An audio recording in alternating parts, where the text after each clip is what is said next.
തിരുനാമകീർത്തനം പാടുവാനല്ലെങ്കിൽ നാവെനിക്കെന്തിനു നാഥ. അപദാനമെപ്പോഴും ആലപിച്ചില്ലെങ്കിൽ അധരങ്ങളെന്തിനു നാഥ.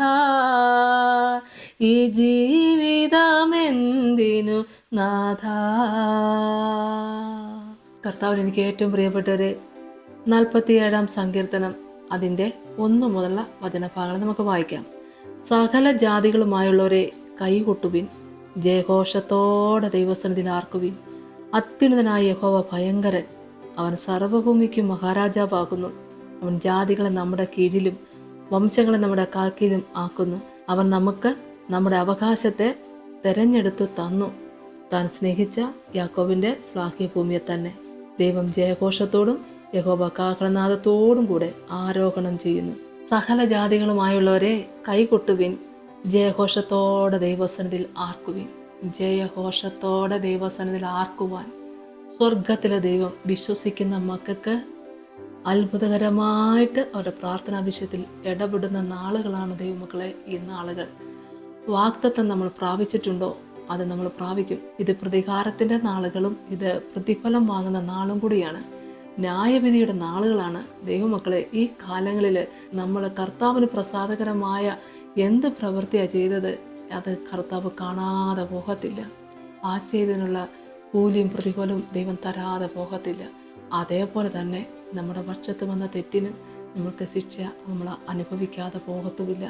എന്നാൽ അനുദപിച്ച് പ്രാർത്ഥിക്കുമെങ്കിൽ, നമ്മുടെ കുറവശങ്ങൾ ഏറ്റുപറഞ്ഞ് പ്രാർത്ഥിക്കുമെങ്കിൽ തീർച്ചയായിട്ടും കരുണാമയനായ കർത്താവ് നമ്മുടെ പാവപ്പിഴകളെ ക്ഷമിച്ചുകൊണ്ട് പാപമോചനം തന്നുകൊണ്ട് ഉത്തമ സാക്ഷിക്ക് ദൈവം നമ്മളെ സഹായിക്കും ദൈവമക്കളെ. അതുകൊണ്ട് അനുദപിച്ച് പ്രാർത്ഥിച്ച ചുങ്കക്കാരും വേശ്യമാരും ഒക്കെ ദൈവരാജ്യത്തിലെ ഏറ്റവും വലിയ സാക്ഷിയായി തീർന്നിട്ടില്ലേ? ദൈവരാജ്യത്തിൽ 1-ാം സ്ഥാനം ദൈവം അവർക്ക് കൊടുത്തില്ലേ? അതിന് കാരണം അനുദപിച്ചൊരു പ്രാർത്ഥന അവർക്കുണ്ടായിരുന്നു. യോഹന്നാൻ സ്നാപകന്റെ പ്രസംഗം കേട്ടപ്പോൾ, ആത്മാവിൽ നിറഞ്ഞ ആ മാനസാന്തരത്തിന് ഉള്ള പ്രസംഗം കേട്ടപ്പോൾ ദൈവമക്കളെ, ആ പ്രസംഗം കേട്ടത് നിമിത്തം തന്നെ അവർ കേൾക്കുകയായിരുന്നു ദൈവമക്കളെ. അത് വളരെ വ്യക്തമായിട്ട് കേട്ടു.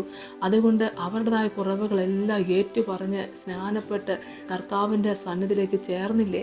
അത് ദൈവമക്കളെ എത്ര മനോഹരമായിരുന്നു.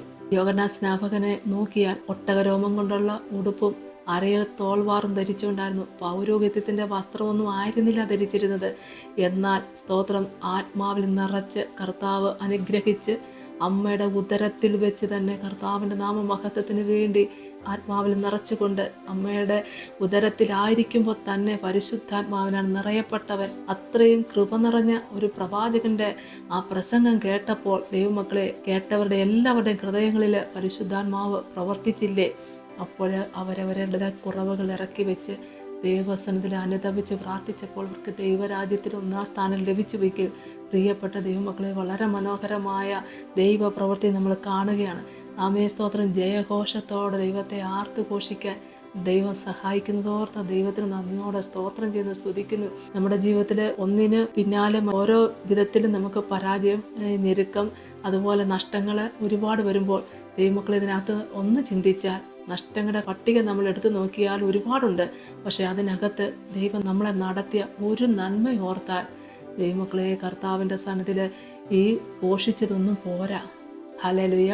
അത്ര നന്മ നമുക്കുണ്ട് പറയാൻ. ഇപ്പോഴും നമ്മുടെ ഞെരുക്കം, നമ്മുടെ സങ്കടങ്ങൾ, നമ്മുടെ കഷ്ടപ്പാട്, നമ്മുടെ വേദന, ഇതൊക്കെ നമ്മൾ എപ്പോഴും അത് തന്നെയും പിന്നെയും അത് പറഞ്ഞുകൊണ്ടിരിക്കുമ്പോൾ നമുക്കവിടെ ദൈവമക്കളെ കർത്താവിനെ മഹത്വപ്പെടുത്താൻ പറ്റുന്നത് അതെല്ലാം കർത്താവിൻ്റെ പാദപീഠത്തിലേക്ക് ഇറക്കി വെച്ചിട്ട് ഒരല്പസമയം ദൈവം തന്ന നന്മകൾ മാത്രം ഒന്ന് ഓർത്താൽ, ഹല്ലേലൂയ സ്തോത്രം, ഈ ലോകത്ത് ഏറ്റവും ഭാഗ്യവതി അല്ലെങ്കിൽ ഭാഗ്യവാൻ താൻ തന്നെയാണെന്ന് മനസ്സിലാക്കാൻ പറ്റും. അത്ര മനോഹരമായിട്ടാണ് ദൈവം നമ്മളെ പുലർത്തിക്കൊണ്ട് പോകുന്നത്. അപ്പോൾ ആർത്ത് ഘോഷിക്കേണ്ട സമയമാണ് ദൈവമക്കളെ. മാത്രമല്ല, ഒരു വചനത്തിലൂടെ നമുക്കൊരു വാഗ്ദത്തം ദൈവം തന്നിട്ടുണ്ടെന്ന് നിങ്ങൾക്ക് ബോധ്യമുണ്ടെങ്കിൽ ഈ വാഗ്ദത്തം കേട്ടവർ തീർച്ചയായിട്ടും അത് പ്രാപിക്കുന്ന നാളും കൂടിയാണ്. അതിനും തടസ്സമായിട്ട് നമ്മുടെ കുറവുകൾ എന്തെങ്കിലും ഉണ്ടെങ്കിൽ ഏറ്റുപറഞ്ഞ് പ്രാർത്ഥിക്കുക. അത് മാത്രം മതി. കർത്താവ് നമ്മുടെ പ്രാർത്ഥനയ്ക്ക് ഉത്തരം തരും. ദൈവത്തിന് സ്തോത്രം. ആകെ നമുക്ക് പ്രാർത്ഥിക്കാം. സ്തോത്രം കർത്താവേ, കരുണാസമ്പന്നന്റെ സ്വർഗീയ നല്ല ദൈവമേ, ഇത്ര മനോഹരമായ തിരുവചനത്തിൻ്റെ മുൻപിൽ പ്രത്യാശയോടുകൂടി വിശ്വാസത്തോടുകൂടി കർത്താവെ, തിരുവചനത്തെ ഹൃദയത്തിൽ ഏറ്റെടുത്ത എല്ലാ പ്രിയപ്പെട്ടവർക്ക് വേണ്ടി പ്രാർത്ഥിക്കുന്നു. വിശ്വാസത്തിൻ്റെ കണ്ണിൽ നിന്റെ മക്കളെ കാണുകയാണ് കർത്താവെ. അത്ഭുതമേറിയ സാക്ഷിക്കായി ഈ കാലങ്ങളെ ദൈവം ഒരുക്കുന്നത് ഓർത്തു സ്തോത്രം. കർത്താവെ, ഞെരുക്കങ്ങളേറെയാ, സങ്കടങ്ങളേറെയാ, കഷ്ടപ്പാടുകളേറെയാ, കണ്ണുനീരിൻ്റെ അനുഭവം ഏറെയാ, നിന്ദിക്കപ്പെട്ടുകൊണ്ടിരിക്കുക. എന്നിരുന്നാലും കർത്താവെ, ദൈവത്തിൽ പ്രത്യാശയോടുകൂടി ഇന്ന് ഈ വചനത്തെ കേൾക്കുന്ന എല്ലാവർക്കും വേണ്ടി പ്രാർത്ഥിക്കുന്നു. വചനം ദൈവത്തിൻ്റെതാണല്ലോ കർത്താവെ. വചനത്തെ ഹൃദയത്തിൽ ഏറ്റെടുക്കുന്ന എല്ലായിടത്തിനും കർത്താവ് അത്ഭുതം ചെയ്യണമേ. വാഗ്ദത്തങ്ങൾ പ്രാപിപ്പാൻ ദൈവം സഹായിക്കണമേ. കേട്ടതുപോലെ കാണുവാൻ തക്കവണ്ണം കർത്താവ് അത്ഭുതം ചെയ്യണമേ.